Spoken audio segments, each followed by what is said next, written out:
This channel does not promote any violent, harmful, or illegal activities. All content provided by this channel is meant for an educational purpose only.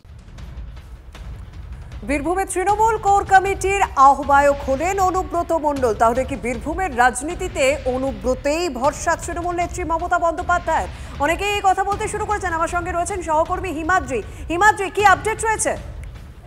দেখো, একেবারেই আজ মমতা বন্দ্যোপাধ্যায় তিনি প্রশাসনিক বৈঠক এবং যে পদযাত্রা, সেই পদযাত্রা শেষ করার পরেই একটি কোর কমিটির বৈঠক ডাকেন। সেখানে কোর কমিটির 9 জন সদস্য উপস্থিত ছিলেন এবং সেখানে মমতা বন্দ্যোপাধ্যায় জানিয়েছেন যে কোর কমিটির আহ্বায়ক করা হয়েছে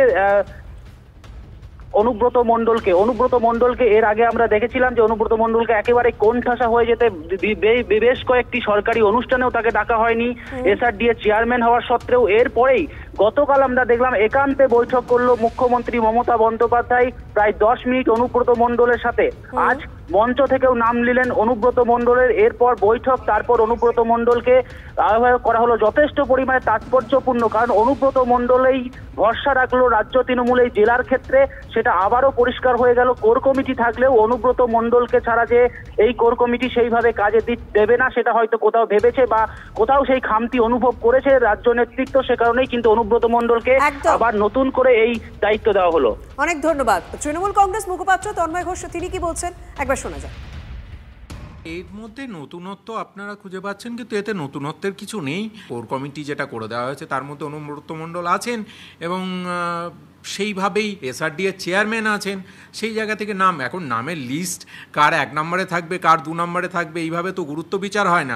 ব্যাপারটা এত জটিল করে দেখার কিছু নেই। যারা জেলার নেতৃত্ব তাদের সকলকে ডাকা হয়েছে এবং প্রশাসনিক বৈঠকে প্রত্যেকে ছিলেন।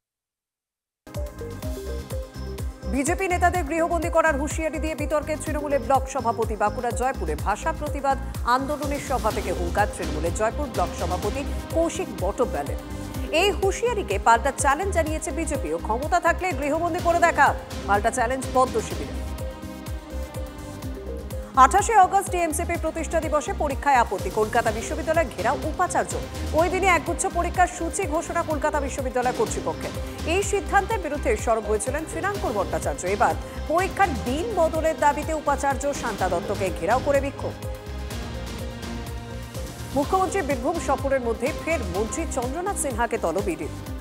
প্রাথমিক নিয়োগ দুর্নীতি মামলায় রাজ্যের মন্ত্রীকে ফের তলব। চন্দ্রনাথ সিনহাকে ডেকে পাঠালো ইডি। রাজ্যের মন্ত্রী ও তার পরিবারের সম্পত্তি সংক্রান্ত নথি সহ আগামী 31শে জুলাই সিজিও কমপ্লেক্সে হাজিরার নির্দেশ। গত শুক্রবারও চন্দ্রনাথ সিনহাকে তলব করেন কেন্দ্রীয় এজেন্সির আধিকারিকরা। তখন ইডির কাছে সময় চেয়েছিলেন মন্ত্রী। পেহেলগাঁও জঙ্গি হামলার মাস্টার মাইন্ড খতম। উপত্যকার ভারতীয় সেনার বড়সড় সাফল্য। মাস্টার মাইন্ড সুলেমান মুসাকে নিকেশ যৌথ বাহিনী।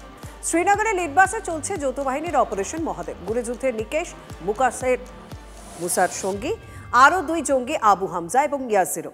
সূত্রের খবর, নিকেশ হওয়া 3 জঙ্গি টিআরএফের, কেউ ভারতীয় নয়। পেহেলগাঁও হামলায় জড়িত লস্করের ছায়া সংগঠন টিআরএফ। লিডবাসের জঙ্গলে আরও জঙ্গি লুকিয়ে রয়েছে বলে সূত্রের খবর। লুকিয়ে থাকা জঙ্গিদের খোঁজে তল্লাশি জারি যৌথ বাহিনী।